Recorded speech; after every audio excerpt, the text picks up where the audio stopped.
클럽 피자 왜 오렌지 색깔이야 라고 할 수 있는데, 닌자 거북이라는 만화를 진짜 좋아해요. 오렌지 색깔을 하고 있는 스케이트보드를 타고 제가 제일 좋아하는 피자라는 음식을 먹으면서 힙합 노래를 듣고, 이런 얘기 많이 하잖아요. 너가 좋아하는 것을 해라. 근데 좋아하는 거를 좋아서만 하면 안 돼요.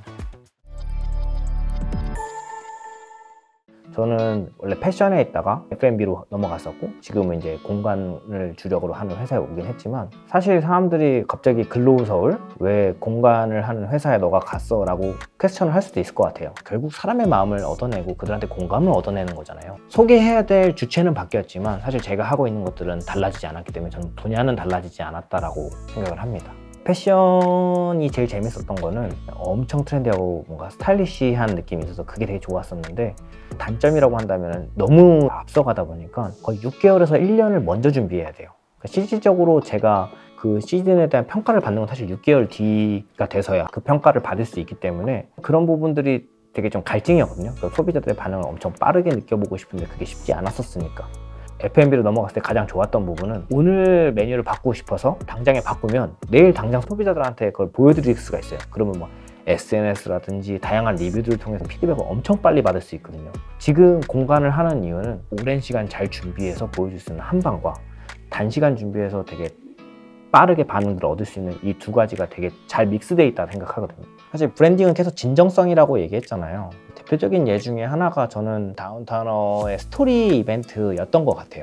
SNS를 하다 보면 기계가 이제 필터링을 하다 보니까 이유 없이 이렇게 정지를 먹는 경우가 있었어요. 다운타너 계정이 갑자기 일주일 동안 정지를 먹게 됐고, 마케팅을 하는 입장에서 엄청나게 크리티컬한 부분이잖아요. 그때 당시에 어떤 가구 브랜드에서 이 스토리를 막 구구절절 사연을 쓴 다음에 이걸 리그램 하시면은 추첨을 통해서 주겠다 이런 이벤트를 했었는데, 그걸 보고서 영감을 얻어서 다운타운도 똑같은 이벤트를 했었어요. 상품이 대단하지도 않았어요. 다운타운은 뭐 몇만 원짜리 그런 식사권 10분 정도를 줬던 것 같은데, 정확히 참여했던 분이 3,000명이 넘게 참여를 하셨고요. 이게 이렇게 터질지도 몰랐는데 너무 감사하잖아요. 그래서 올려주신 분들의 스토리를 하나하나 들어가서 이벤트에 참여해서 감사하다는 말을 다 댓글로 남기기 시작했어요. 30일 걸려서 모든 사람한테 답변을 다 드렸거든요. 어떤 분들은 거기다가 설마 이거 한 분 한 분 다 남기고 계신 거 아니시죠? 그렇다고 하면 너무 감동해요. 너무 고마워요. 감사해요.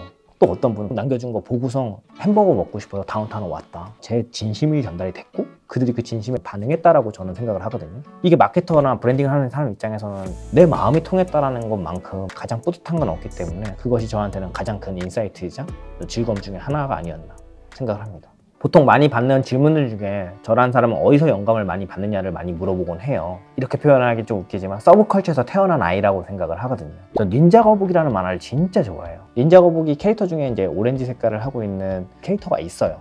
스케이트보드를 타고, 그다음에 제가 제일 좋아하는 피자라는 음식을 먹으면서 힙합 노래를 듣고, 괴짜스러운데 매력적이었던 그런 모습들을 그 브랜드에 담고 싶었었고, 사람들이 왔을 때 그냥 피자를 즐기고 그 문화들을 즐길 수 있는 공간으로서의 역할을 하기를 바랬었습니다. 지금의 트렌드와 되게 잘 맞아 떨어져서 저라는 사람이 만들어내는 스토리텔링에 있어서 더 힘들을 많이 실어주는 게 아닌가 생각을 합니다. 내가 아무리 열심히 한다고 해도 상대방이 몰라주고 이게 어떻게 될 수 있을까? 라는 고민을 할 때가 있죠. 그걸 해결하는 방법은 사실 되게 심플해요.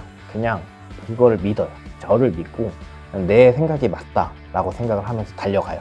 근데 여기서 중요한 게 하나 있어요. 단순하게 내 자신감에 의해서, 오만함에 의해서 난 잘 될 거야가 아니라 나는 정말 잘 될 자신이 있어. 그리고 그거를 공감해 줄 사람들을 정말 열심히 찾는 거죠. 한 명을 만족시키기는 생각보다 쉽거든요. 근데 100명을 만족시키는 거는 더 어려울 수 있어요. 근데 1000명을 만족시키는 건 100명을 만족시키는 것보다 더 어렵겠죠? 그럼 10,000명을 만족시키는 거는 당연히 1000명을 만족하는 건 어려울 거예요. 나랑 같은 사람 한두 명만 찾아서 그들 먼저 설득시키자. 그럼 2명이 1명씩만 맡은다고 해도 4명이 될 것이고, 이렇게 퍼져나가는 거예요. 제가 쓰고 있는 모자나 이 자켓 같은 경우에도 미국의 되게 유명한 스트릿 브랜드의 제품이에요. 재밌는 게 뭐냐면 모두한테 공감을 얻으려고 하지 않아요. 진짜 이 브랜드를 좋아하는 팬들한테만 헌정하듯이 해요. 이 브랜드를 좋아하는 팬들한테 먼저 구매 기회를 줘요. 솔드아웃이 됐다? 그러면 일반 사람들은 접근할 수가 없어요. 아예 살 수조차 없는 거예요. 너무 웃기잖아요. 새로운 고객들을 유입하지 않는데 어떻게 브랜드가 존속할 수 있을까? 이들이 선택한 길이 바로 그거라고 생각해요.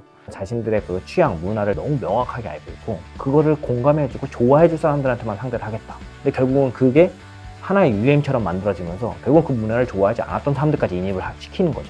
저는 사실 그런 전개를 되게 좋아해요.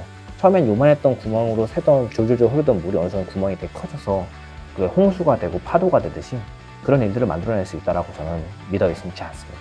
이런 얘기 많이 하잖아요. 너가 좋아하는 것을 해라. 반은 맞고 반은 틀리다고 생각하거든요. 좋아하는 것만 해서는 절대 성공할 수 없어요. 많은 사람들이 되게 많이 놓치는 게 내가 좋아하니까 당연히 잘 될 거야 라는 생각은 너무 사실 태만한 생각이거든요. 치열하게 해야지만 성공을 할 수가 있어요. 그런 얘기를 많이 하잖아요. 워라밸이라고. 절대 자기의 삶과 일을 나눠서 생활하면 절대 성공할 수 없어요. 저는 워라밸이라고 생각을 하는데 워크와 라이프의 블렌딩이 필요해요. 일과 삶을 이분적으로 나누는 것이 아니라 그게 항상 섞여 있어야 되는 거예요. 좋은 공간에 갔을 때 그걸 경험하면서 이 음식들이 나한테 주는 인사이트가 무엇인지 항상 배워야 되고, 그것이 나의 삶에서 대즐거움이어야 되고, 더해서 나의 일의 일부분이어야 돼요. 실패하지 않기 위해서는 내가 좋아해야 되고, 그걸 잘하려고 노력을 해야 되고, 그 애정에서 나오는 힘들이 되게 중요하다고 생각을 하긴 합니다. 결국 브랜딩을 하는 사람으로서 브랜드에 대한 진정성과 명확한 아이덴티티를 전달하는 스토리텔러가 되고 싶어요. 단순하게 이슈들만을 나열하는 것이 아닌 진정성을 가지고 공감을 이끌어내고, 여러분이 지금 제 인터뷰를 들으면서 고개를 끄덕여 주는 것처럼 고개를 끄덕이는 이야기를 할 수 있는 사람이 되고 싶습니다.